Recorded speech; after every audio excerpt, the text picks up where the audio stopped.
This is the Simpit. I'm Andreas Martin Mørch. Welcome to Project Sim Racer. In this episode, we're going to talk about all the exciting things that have happened since the last time around. And then I'm going to show you some highlights from my first outing, well, practically first outing in the Star Mazda. So, last time around, Sean and I talked about the future. We tried to lay down a roadmap, and we've finalized these plans now. So what we decided is that I'm gonna keep running in the Skip Barber because it's so good for racecraft, and then I'm also gonna split the time equally between that car and the Star Mazda car, which is a slightly faster car with a lot more downforce and a bit more like the F1 car. The matter of when I'm gonna progress into the F1 car is something we'll see along the way. For now, I'll stick with these two cars. So, to help me on this path, I've joined SDC Motorsports, which is a team well known for their oval and V8 supercar successes. Which may sound a bit odd, but the thing is, with me joining the team, we've decided to branch out into the open wheel division, starting a kind of Simpit academy with myself and another young talented driver called Tom Van Dorn. I'm very sorry to him because I keep mispronouncing his name, but there it is. So we'll do our best to bring SDC Motorsports to the top in the open wheel divisions as well.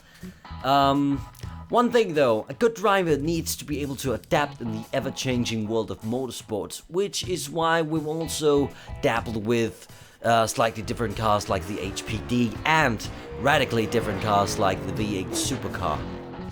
After rounding up my championship run in the Division 5 of the Skip Barber Race Series, some of you asked if you'd still be able to keep up with my career as I progress. The answer to that is yes. However, right now I don't have any real championship goals. I'm mainly just racing for experience and iRating so I can get into bigger splits or higher strength of field races with more competition. Also, we'd much rather like to show you all the preparations we do, both by myself and with Sean and the team and all that, to hopefully inspire you to how you want to work with your sim racing.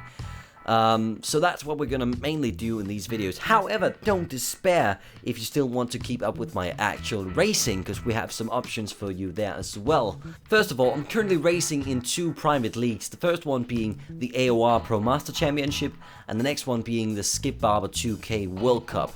The former can be watched on delayed broadcasts on AOR Fishy's channel. Once again, wow, and you can see just how aggressive through the corners they are. That is Mørch and Martinson and Valkyarvi, interestingly enough. While the latter can be watched on RaceSpot TV live each week. Of a second, but Mørch is up 10 positions since the drop of the green flag here today. Sterling job by the Scandinavian driver. I try to participate in as many of these races as I can, and when I do race, you'll be able to watch my view live either on Twitch TV/Sean_Simpit for when Sean is spotting as well, or Twitch TV/McAnsey for when it's just me. You'll also be able to watch official races and practice sessions on that channel as well. We'll be answering questions and engaging in conversations in these streams, so make sure you follow both of them, because it's a ton of fun. But if that's not enough, you can also follow me on Twitter to be the first to know pretty much anything about this project. So with all of that out of the way, let me show you just how my practically first time in the Star Mazda went. Seeing as we went through all of those basic exercises when I was starting out in the Skippy, I was wondering if we were to go through all that again in this brand new car. So, should we just do some laps, or should we do some exercises like we did with the Skippy? I mean, it wouldn't be a bad idea. I wouldn't go crazy doing it because you're already, pretty familiar with the sim. A lot of that beginning stuff is just getting used to the sim, making sure your wheel, making sure you were ready to start concentrating on driving.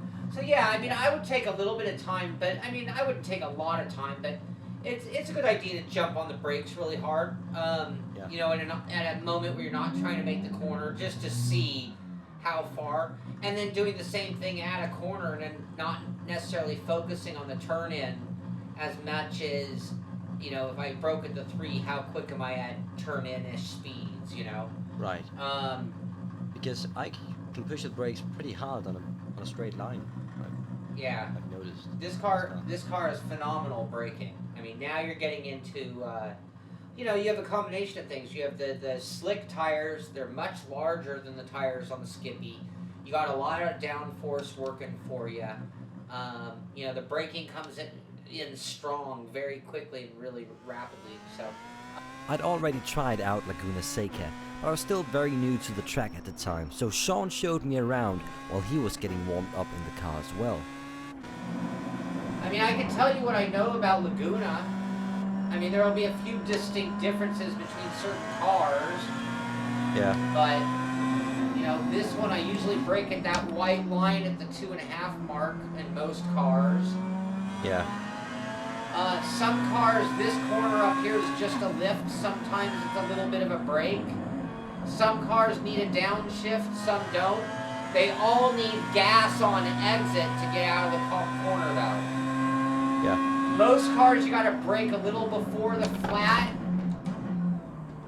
Whoops, that was way too tight. This corner is just a lift usually. Some cars will go fast enough to need a little brake.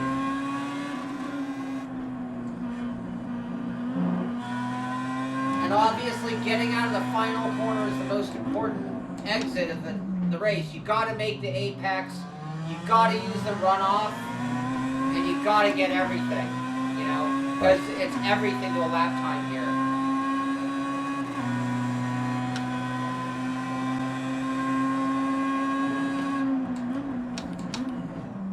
I'll usually double apex the first corner, not that tight, but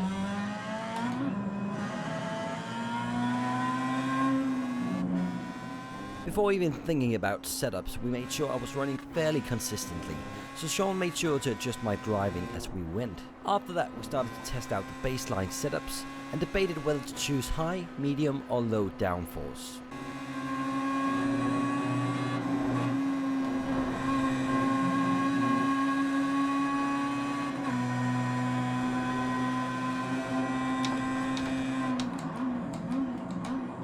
oh, I missed the corner.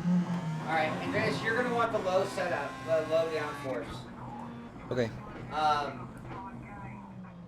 There's a couple of moments you're going to have to slow it down just a little bit more, but you're not going to really have to change your braking point much. It's more about just add a little extra trail braking at the end and it's probably enough. Right. But it's got so much more drag race ability. I had terrible runoff of the final corner by the start-finish line. It had switched to a green bar. So Right. it was just going to eat up somebody running the same, you know, line. Yeah. The other is coming up the hill. This car is such a pig. Now, I honestly think it's still too tight. So even though it's the low downforce, there was never a moment that the ass just came around on me. Of course, right now you're all probably screaming at us to go for higher downforce instead, and we did eventually do that. But having these brain farts is part of the learning experience, isn't it? That's it for today. I hope you enjoyed this video. For the next video, I'm gonna go on a 7-day intensive sim racing camp in my basement here, of course, but it's gonna be a lot of fun. And if you want some previews and some sneak peeks, you can follow me on Twitter, where I'll be posting updates each day. But if not, I'll see you in the next video very soon. This is the Simpit. I'm Andreas Martin Mørch. Thanks for watching Project Sim Racer.